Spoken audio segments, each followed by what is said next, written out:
তো আজকে আমরা পড়ব সালোক সংশ্লেষণ। কি পড়ব? সালোক সংশ্লেষণ।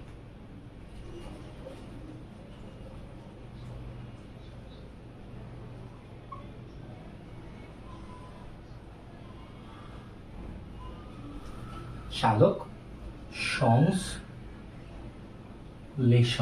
ঠিক আছে। এখন সালোক সংশ্লেষণকে আমরা ইংরেজি লিখতে পারি ফটোসিনথেসিস। কি লিখতে পারি? ফটোসিনথেসিস, ঠিক আছে। এখন যদি আমরা সালোক সংশ্লেষণ শব্দটা বা ফটোসিনথেসিস শব্দটাকে ভাঙি, ফটো মানে কি? তোমার আলো, কি আলো। সালোক মানে কি? আলো, ঠিক আছে। এখানে সিস আছে তোমার ওসিস থেকে। যখন কোথাও সিস দেয় বা মনে করবে সেটা একটা কি প্রক্রিয়া, কি প্রক্রিয়া, ঠিক আছে।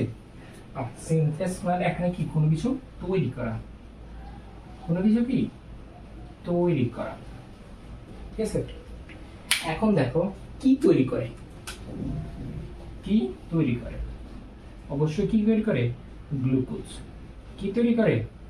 গ্লুকোজ, ঠিক আছে।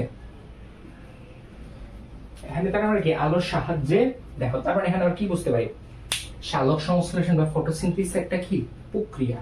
সে এই প্রক্রিয়াতে আলোর সাহায্যে কিছু তৈরি করা হয়। কি তৈরি করা হয়? গ্লুকোজ তৈরি করা হয়, ঠিক আছে। এখন যদি আমরা সংজ্ঞাতে আসি, কোথায় সংজ্ঞাতে আসি, দেখো সবার আগে কি এটা একটা প্রক্রিয়া। তাহলে আমরা লিখতে পারি যে শারীরবৃত্তীয় প্রক্রিয়া, যে শারীরতত্ত্বীয় প্রক্রিয়া বা বৃত্তীয় প্রক্রিয়ায় আলোক শক্তিকে কি আলোক শক্তি ব্যবহার করে, আলোক শক্তিকে ব্যবহার করে প্লাস্টিডে, কোথায় হয় সেটা? প্লাস্টিডে মানে কি ক্লোরোপ্লাস্ট লিখতে পারো বা প্লাস্টিড লিখতে পারো। ক্লোরোফিলের উপস্থিতিতে, কিসের উপস্থিতিতে? ক্লোরোফিল উপস্থিতিতে কার্বন ডাই অক্সাইড ও পানি এর বিক্রিয়ায় গ্লুকোজ, এরপরে কি পানি এবং অক্সিজেন উৎপন্ন হয়, তাকে সালোক সংশ্লেষণ বলে। তাকে কি বলা হয়? সালোক সংশ্লেষণ বলা হয়। এখন সালোক সংশ্লেষণটা যদি বিক্রিয়াটা আমরা বুঝতে যাই, আমরা সালোক সংশ্লেষণকে একটা কি জিনিসের সাথে আমরা কি তুলনা করতে পারি, সেটা হচ্ছে ভাত। সেটা কি ভাত। আমরা চাই ভাতের সাথে কি সালোক সংশ্লেষণকে তুলনা করতে পারি। এখন দেখো সালোক সংশ্লেষণের বিক্রিয়ায় অংশগ্রহণ করে কি? অবশ্যই কার্বন ডাই অক্সাইড আর কি পানি, এই দুটো কি ইয়া হয়, তো আমরা বলি carbon die oxide. Carbon die oxide জিনিসটাকে আমরা চাইলে কি চালের সাথে একটু তুলনা করতে পারি। কির সাথে? চাল। কথা বুঝতে পারছো? কির সাথে আমরা কি করতে পারি? চালের সাথে তুলনা করতে পারি। এই দেখো এই কার্বন ডাই অক্সাইড আমাদের কি কোথা থেকে সংগ্রহ করে? পরিবেশ থেকে।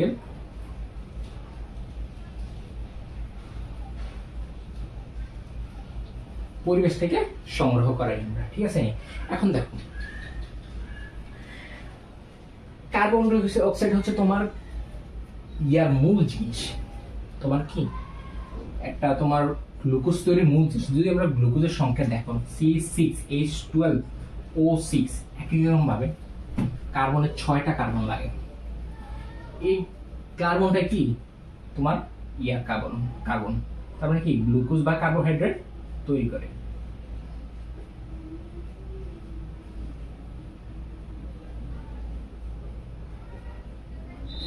কার্বোহাইড্রেট না লিখি,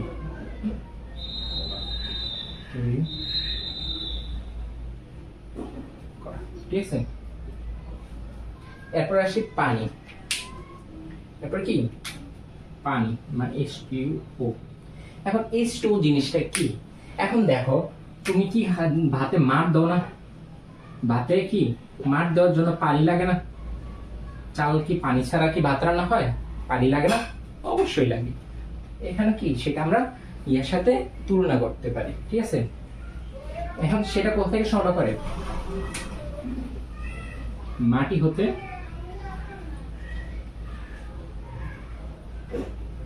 মূল রোম এর মাধ্যমে, ঠিক আছে। এখন দেখো তাহলে আমার কি পানি হয়ে গেছে। এখন দেখো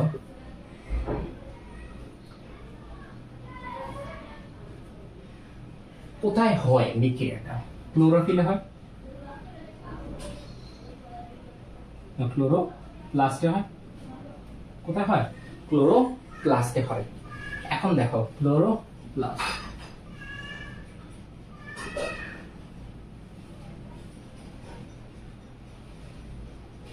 এখন দেখো ক্লোরোপ্লাস্টের কি আমাদের পাত্র, কারণ আমরা ভাত রান্না করি, ভাত তো যে কোনো একটা পাত্রে রান্না করতে হয়, ডেগ কোথা বলা কোথা পাত্র বলা হয়। এখন আমরা কি কোন না কোনো একটা পাত্রে ভাত রান্না করি, তাই তো? এখন দেখো ক্লোরোপ্লাস্ট, ঠিক আছে। এখন সেটা আমরা কি পাতে উপস্থিত থাকে, এটা কি করে সূর্যের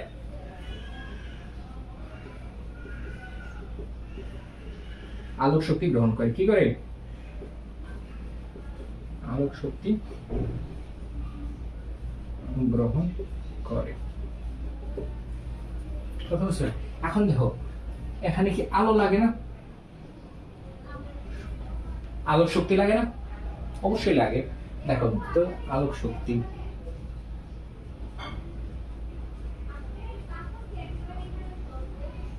ঠিক আছে।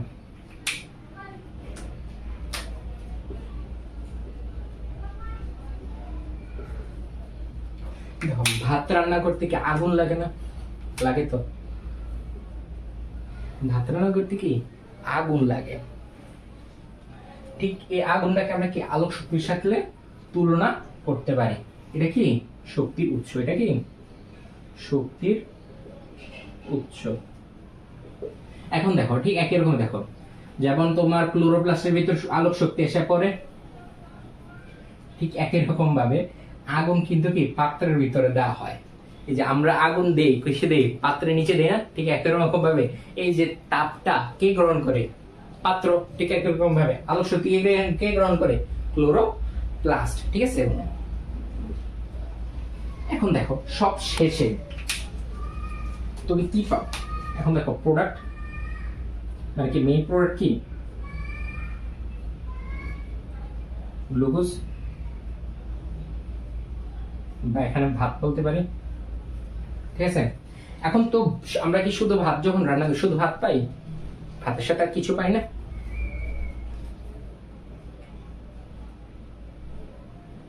এখন ওগুলা কি আমাদের অপ্রয়োজনীয়? আমাদের কি প্রয়োজন আছে? না, সেটা কি বাই প্রোডাক্ট।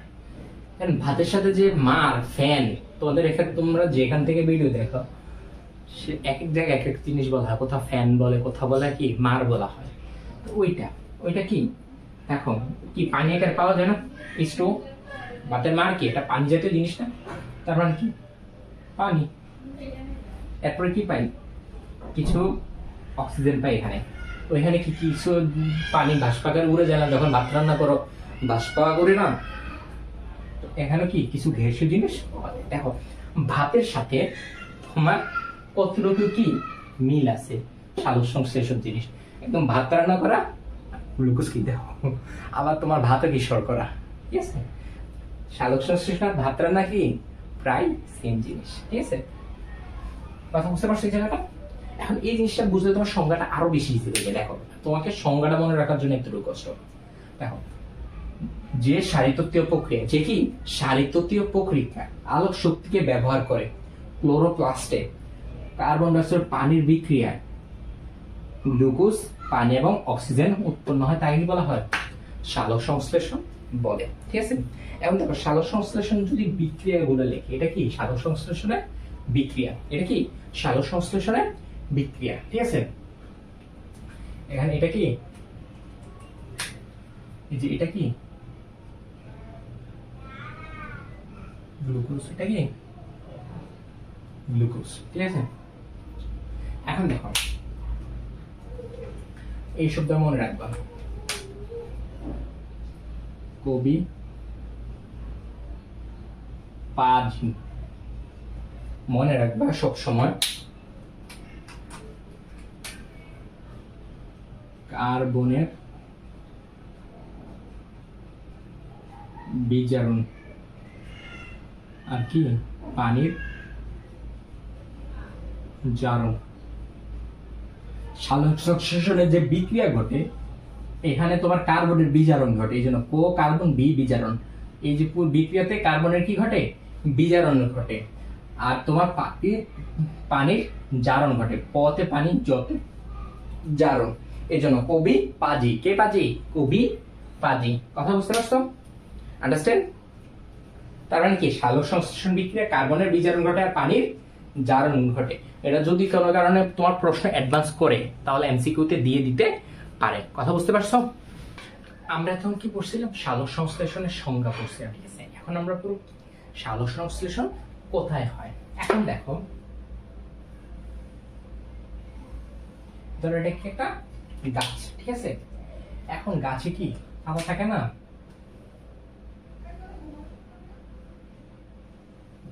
এখানে কি এটা পাতা, ঠিক আছে? এখন এই পাতাটা যদি আমরা এভাবে ধরি, কিভাবে ধরি? এভাবে, এভাবে না, এইভাবে ধরি। এখন পাতাকে আমরা একটু জুম করি, ঠিক আছে? পাতা কি একটু জুম করি। এখন দেখো এক নম্বরে সেটা কি একটা অর্ধতক, ঊর্ধ্বতক, আর এটা ধরো কি নিম্নতক। এটা কি নিম্নতক, ঠিক আছে? এটা ঊর্ধ্বতক, এটা কি নিম্নতক। ঠিক মাঝখানে যেটা আছে এটা হচ্ছে তোমার মেসোফিল। এটা কি মেসোফিল। এখানে যদি আমরা মেসোফিল শব্দটাকে ভাঙি, এখানে দেখবা লেখা আছে মেসো। মেসো মানে কি? মিডল। মেসো মানে কি? মিডল। ফিল মানে কি? লিফ বা কি পাতা। লিফ বা পাতা, তার মানে এটা কি এই জায়গাটা মিডল অফ লিফ, মানে কি পাতার মাঝখানের অংশ, ঠিক আছে? এখন এই মাঝখানের অংশের ভিতরে তোমার প্যালিসেড প্যারেনকেমা এবং কি স্পঞ্জি প্যারেনকেমা থাকে। কি থাকে? Palisade parenchyma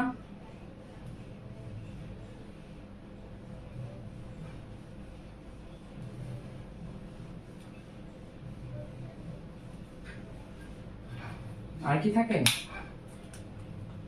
spongy parenchyma.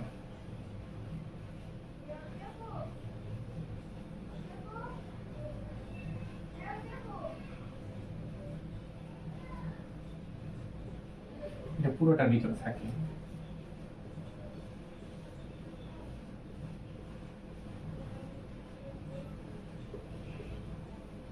ঠিক আছে? এখন এখানে যে থাকে, এখানে মাঝখানে তোমার কি থাকে? কোন একটা হচ্ছে পরিবহন গুচ্ছ। পরিবহন গুচ্ছ কি? Xylem, phloem. জাইলেম, ফ্লোয়েম উভয় থাকে, ঠিক আছে? কথা বুঝতে পারছো? তোমার এই যে প্যালিসাইড এবং স্পঞ্জি প্যারেনকেমা, এখানে তো মূলত ক্লোরোফিল গুলা থাকে। এই যে এগুলোর ভিতরে কি থাকে? ক্লোরোফিল গুলা থাকে। আর এই ক্লোরোফিলের ভিতরে কি হয়? সালোক সংশ্লেষণ হয়। কোথায় সালোক সংশ্লেষণ হয়? এই ক্লোরোফিল গুলোতে কি হয়? সালোক সংশ্লেষণ হয়। এখন দেখো আরেকটা জিনিস, এই যে সালোক সংশ্লেষণ হয় এটা কিসের মাধ্যমে কার্বন ডাই অক্সাইড গ্রহণ করে? পত্ররন্ধ্রের মাধ্যমে। এখন দেখো পত্ররন্ধ্র থাকে তোমার নিম্ন ত্বকে। কোথায় থাকে? নিম্ন ত্বকে। ঠিক এখান দিয়ে তোমার কার্বন ডাই অক্সাইড, তারপরে তোমার অতিরিক্ত যে পানি বের হয়ে যায়, গ্যাসীয় বস্তুর আদান প্রদান কি এখান দিয়ে ঘটে, ঠিক আছে? যে আমাদের যে কার্বন ডাই অক্সাইড, ঠিক আছে, এখানে আদান প্রদান কোথায় ঘটে? এই জায়গা থেকে ঘটে, ঠিক আছে? এখানে তোমার কি থাকে? ক্লোরোফিল থাকে, ঠিক আছে? এখানে মূলত কি হয়? সালোক সংশ্লেষণ গুলো হয়ে থাকে, ঠিক আছে? এখন তোমার যদি আমরা পুরো অধ্যায়টার একটা ওভারভিউ করি, কি করি? অধ্যায়টার ওভারভিউ করি।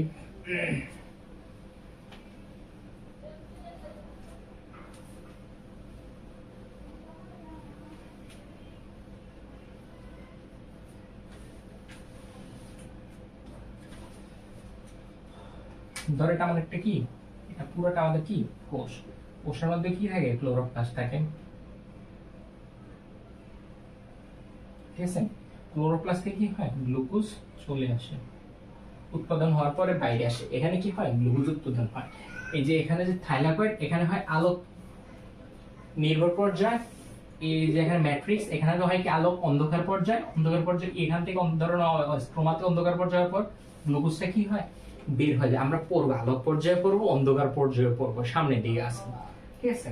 এখন গ্লুকোজটা যখন বের হয়ে যায়, গ্লুকোজটা এটা কি কোষের সাইটোপ্লাজম না, এই পুরোটা অংশ কি সাইটোপ্লাজম, ঠিক আছে। এই কোষের সাইটোপ্লাজমে গ্লুকোজ ভেঙে পাইরুভিক অ্যাসিডে পরিণত হয়, ঠিক আছে। সে পরিণত হয় পাইরুভিক অ্যাসিডে। দেন এই পাইরুভিক অ্যাসিড তোমার মাইটোকন্ড্রিয়াতে প্রবেশ করে,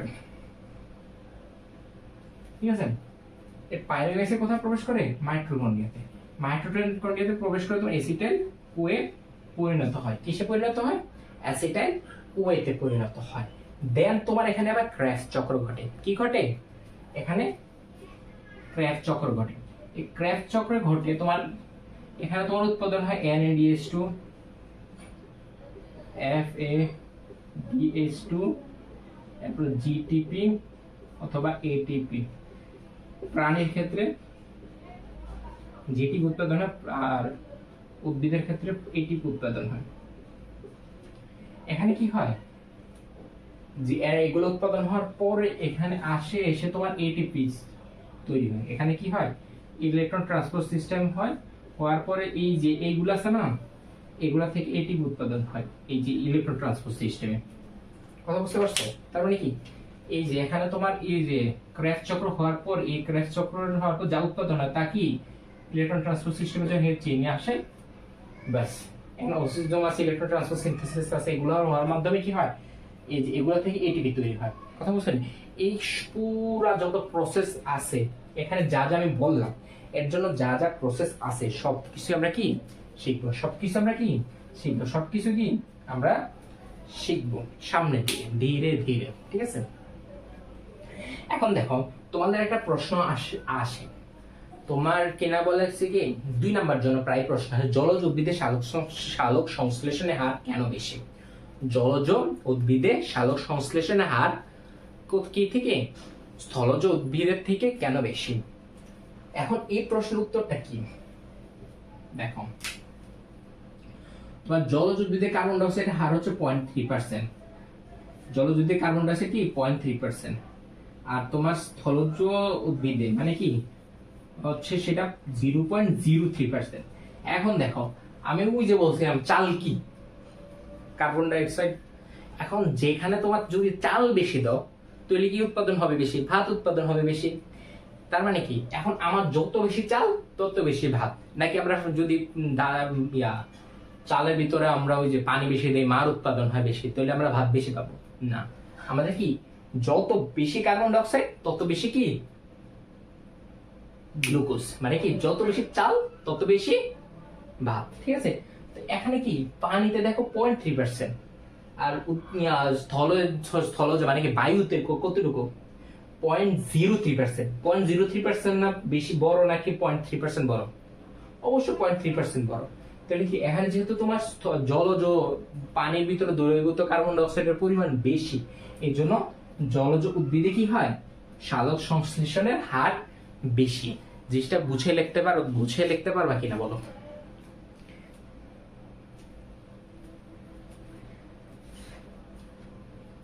এখন আসি আমরা সালোক সংশ্লেষণের অঙ্গসমূহ।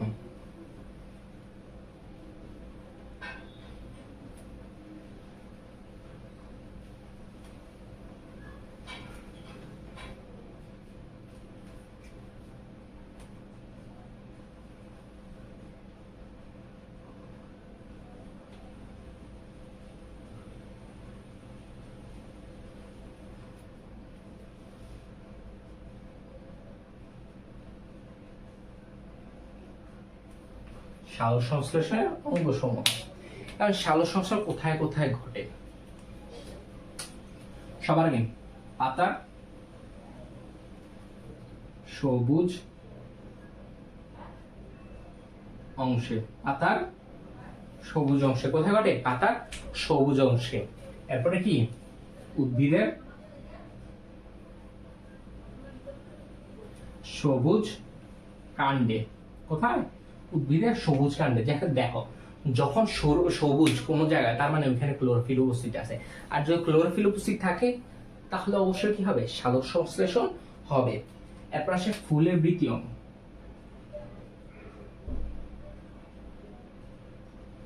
সবুজ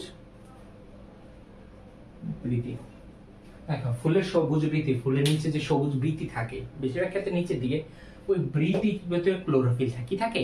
বৃতির ভিতরে ক্লোরোফিল থাকে। সবুজ মানে সেখানে ক্লোরোফিল থাকবে, আর ক্লোরোফিল থাকলে সালোক সংশ্লেষণ হবে। এখন তোমার ফলের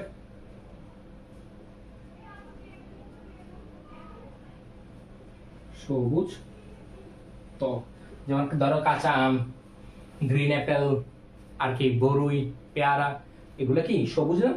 এগুলোতে কি হবে, সালোক সংশ্লেষণ হবে। ঠিক আছে, একটা জিনিস মনে রাখবা, ফটোসিনথেসিসের অঙ্গাণু, ফটোসিনথেসিসের অঙ্গাণু বা সালোক সংশ্লেষণের অঙ্গাণু হচ্ছে তোমার কি, ক্লোরোপ্লাস্ট।